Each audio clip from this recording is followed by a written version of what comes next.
दोस्तों, इस शो पर आपका स्वागत है। हमारे पिछले वीडियो में हमने कश्मीर फाइल्स के बारे में कुछ चर्चा की थी। हमने उसकी पृष्ठभूमि बताई थी, बैकग्राउंड बताया था कि ये कश्मीर में मुख्य जो मुद्दा हुआ वो टेररिस्ट वायलेंस के कारण हुआ, मिलिटेंसी के कारण हुआ, जो वहाँ के एलिनेशन, अलगाववाद से शुरू हुआ और जिसके पीछे कारण ये था कि जो आर्टिकल 370 में कश्मीर को ऑटोनॉमी, स्वायत्तता दी गई थी, उसको धीरे धीरे कम किया जाने लग गया। उसका पहला कारण। और दूसरा कारण था भारत में बढ़ती हुई सांप्रदायिकता की प्रतिक्रिया। आज हम इसी फिल्म को और थोड़ी चर्चा करेंगे, क्योंकि जैसे आपने देखा होगा, इस फिल्म ने पूरे समाज में एक प्रकार का तहलका मचा दिया है और अभी भी ये ऐसी प्रक्रिया में जुड़ी है जिससे उभरना काफ़ी मुश्किल होगा। मैं आज बात करना चाहूँगा इस फिल्म के डायरेक्टर विवेक रंजन अग्निहोत्री के एक इंटरव्यू के बारे में और एक दूसरे कश्मीरी पंडित लीडर जो भाजपा से जुड़े हैं, सुशील पंडित के बारे में। इन लोगों ने जो बयान दिए वो काफ़ी इस प्रकार से जो हैं, हमें ये बताता है कि किस प्रकार का सोच इस फिल्म के बनाने के पीछे रहा है और इस फिल्म का समाज पर क्या प्रभाव होगा। तो पहले मैं बात करता हूँ ये फिल्म की जो हमने पृष्ठभूमि देखी। अभी भी मैं खुद इस फिल्म को देखने गया और जो थिएटर में माहौल था वो काफ़ी डरावना था। ख़ास तौर से फिल्म के बाद जिस प्रकार के नारे लगाए जाते हैं जो मुसलमानों के ख़िलाफ़ हैं, वो अपने आप में बहुत एक चिंता का विषय है। उसी के साथ साथ कई बड़े बड़े व्यापारी जो भारतीय जनता पार्टी के समर्थक हैं, जो संकीर्ण राष्ट्रवाद, धर्म के नाम के राष्ट्रवाद के समर्थक हैं, वो बहुत सारे शोज़ की बुकिंग करके सैकड़ों लोगों को वो टिकट मुफ्त में दे रहे हैं। एक तो कई राज्यों में टैक्स फ्री है, ऊपर से इस प्रकार के व्यापारी और दूसरे जो इस राजनीति का समर्थन करते हैं वो पूरे थिएटर को बुक करके कई जगहों पर सैकड़ों लोगों को मुफ्त में फिल्म दिखा रहे हैं। और उसका परिणाम जैसे देखने में आया वो काफ़ी भयानक परिणाम है। अब विवेक रंजन अग्निहोत्री जो अभी इतने लाइमलाइट में आ गए हैं, उनसे एक इंटरव्यू में पूछा गया कि आपने केवल इसमें पंडितों के ऊपर जो दर्दनाक दुखद घटना हुई केवल वही क्यों बताई, ये फिल्म वन साइडेड नहीं है क्या? तो उसके जवाब में उन्होंने बहुत अजीब तर्क दिया। उन्होंने कहा जर्मनी में जर्मन भी मारे गए थे, यहूदी भी मारे गए थे सेकंड वर्ल्ड वॉर के दौरान, पर हम तो केवल यहूदियों की बात करते हैं। अब उनकी ये जो एनालॉजी, तुलना है, पूरी तौर से समझ के परे है, पूरी तौर से गलत है। अमेरिका में जो यहूदी मारे गए वो सेकंड वर्ल्ड वॉर के कारण नहीं मारे गए। अमेरिका के यहूदी वहाँ के कंसंट्रेशन कैंप्स में जो हिटलर की फाशीवादी नीतियों का परिणाम था उसके कारण मारे गए। और जो जर्मन दूसरे मारे गए वो द्वितीय महायुद्ध में मारे गए, सेकंड वर्ल्ड वॉर के कारण मारे गए। इन दो में किसी प्रकार की तुलना करना एकदम बताता है कि कितनी सोच में कितना उथलापन है। इसमें किसी प्रकार की कोई सच्चाई नहीं है। जर्मन यहूदियों ने जो फेस किया वो हिटलर की फाशीवादी नीतियों के कारण था। वो जर्मन और यहूदियों का आपस में कोई झगड़ा नहीं था, इस बात को याद रखिए। अब दूसरी बात, सुशील पंडित और ऐसे लोग कहते हैं कि देखो भाई कश्मीर में क्या हुआ, आप कह रहे हैं दोनों साइड दिखाने का।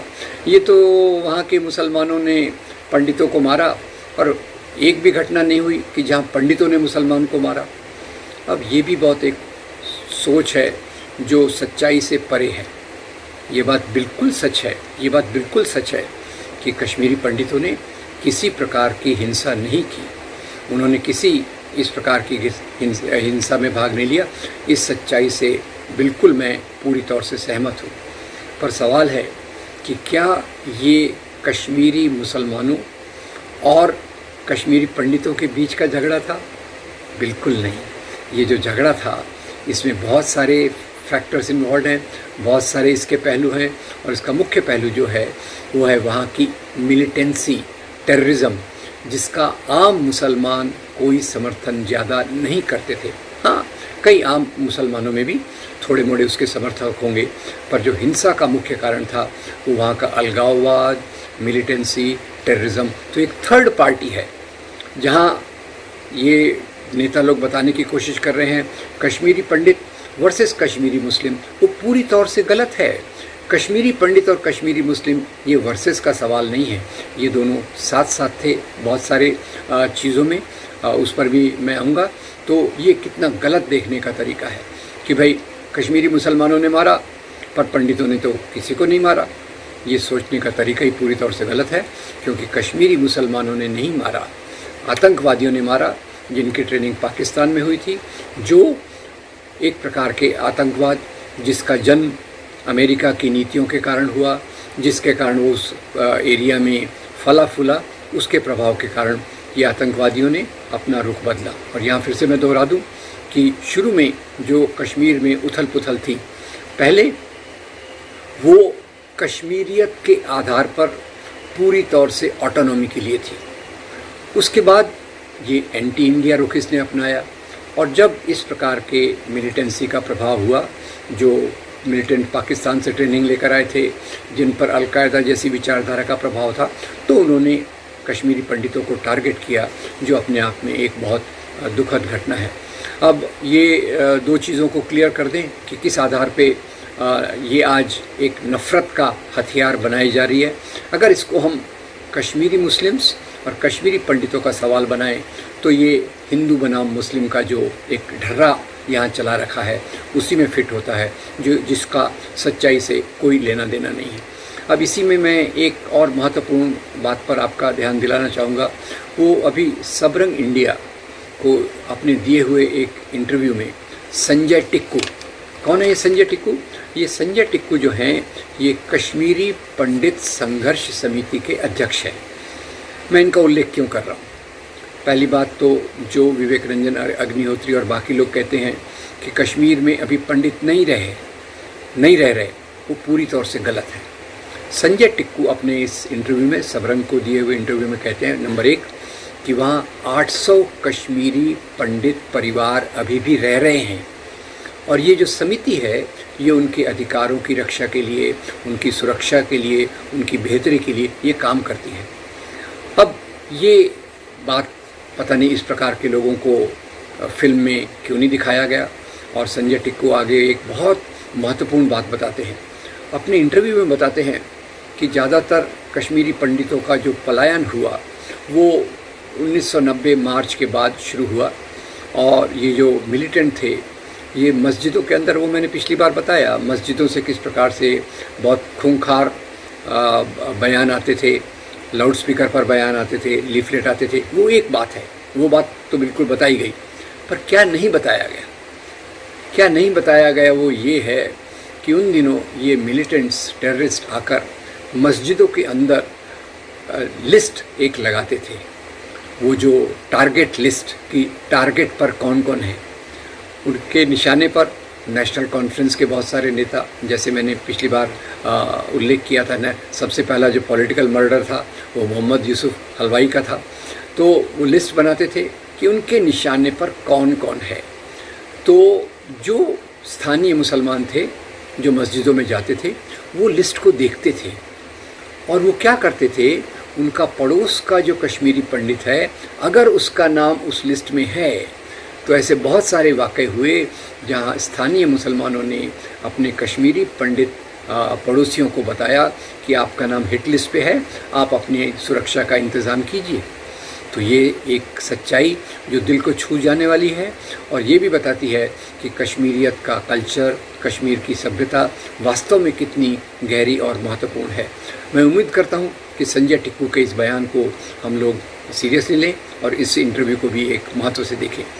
चौथी बात जो मैं इस वीडियो में बताना चाहता हूँ वो इस फिल्म में अनुपम खेर जो एक कश्मीरी पंडित का किरदार करते हैं, वो कश्मीर की इतिहास बताते हुए कर देते हैं सूफियों की तलवार, सूफियों के तलवार के आधार पर हिंदुओं का धर्मांतरण किया गया, इसीलिए वहाँ मुस्लिम मेजॉरिटी स्टेट बन गया।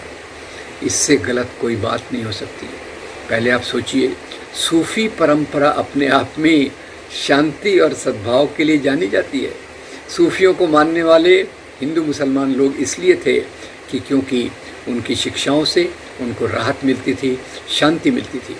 तो ये जो धर्मांतरण की बात जो पूरे देश भर में फैलाई जाती है कि मुसलमानों के राजाओं के तलवार के माध्यम से इस्लाम फैला, वो यहाँ भी गलत है और कश्मीर भी गलत है।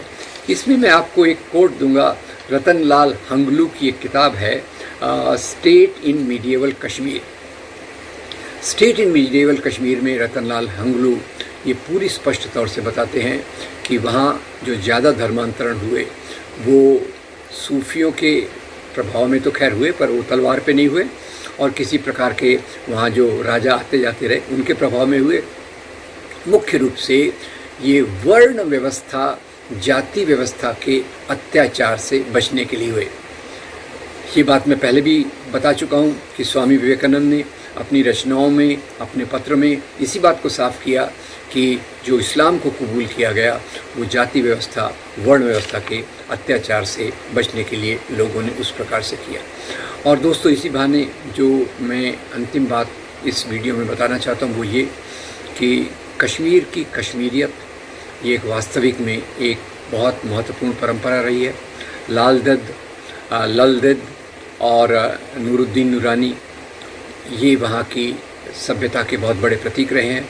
और GMD सूफ़ी अपनी किताब काशीर में लिखते हैं कि कश्मीरियत, जो मैं पिछली बार भी बताया था, कश्मीरियत ये केवल इस्लाम नहीं है, ये स्थानीय लोगों पर वहाँ के वेदांत, वहाँ के बुद्ध धर्म और सूफ़ी इस्लाम का प्रभाव है। तो ये एक महत्वपूर्ण परंपरा है जो जिसको इस प्रकार की फिल्में उस प्रकार की परंपरा को एक चोट पहुंचाती हैं।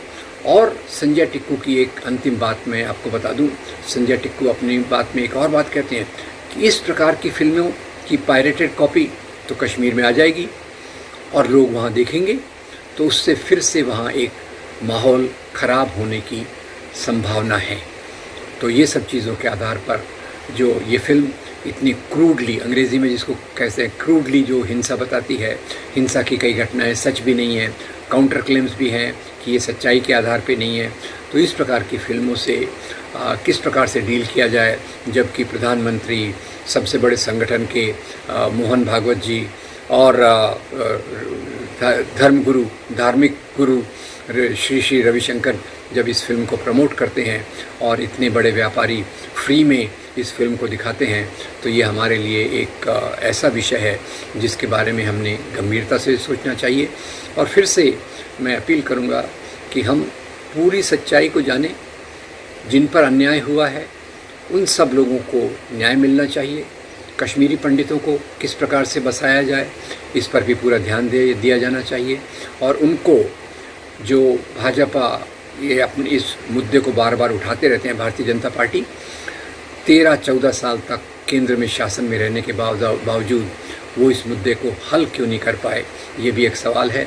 और उसके साथ ये भी आता है कि अभी 32 साल हो गए हैं, कई कश्मीरी पंडित कश्मीर से बाहर आकर उस पलायन के बाद वो दूसरी जगहों पर कहीं सेटल हो गए हैं, और जो सेटल नहीं हो सके हैं उनको पूरी और जो बाकी मदद है वो दी जाना चाहिए। पर साथ में एक भी अपील ये भी है कि भारत में इतने सारे दंगों के कारण कितने लोग अपनी जगहों से विस्थापित हो गए और उनको उसकी जो यातना झेलनी पड़ी उसका भी न्याय मिलना चाहिए, क्योंकि न्याय कभी भी एक पक्षीय नहीं होना चाहिए। न्याय समाज के सभी लोगों को मिलना चाहिए, तभी हम एक तरक्की के रास्ते पर चल पाएंगे, तभी हम उस रास्ते पर चल पाएंगे जो इंसानियत का है। और उसमें आखिर में अटल बिहारी वाजपेयी का एक मैं जुमला आपके सामने रखूँगा जो मेरे ख्याल से आज भी कश्मीर के बारे में बहुत महत्व रखता है। उन्होंने कहा था कि कश्मीर के मुद्दे को सुलझाने के लिए कश्मीरियत, जमहूरियत और इंसानियत, इन 3 चीज़ों के आधार पर हमें सोचने की ज़रूरत है।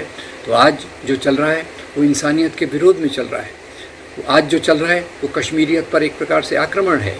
आज जो चल रहा है वहाँ जमहूरियत को किस प्रकार से सप्रेस किया गया है, किस प्रकार से दबाया गया है, वो हमारे सबके सामने है।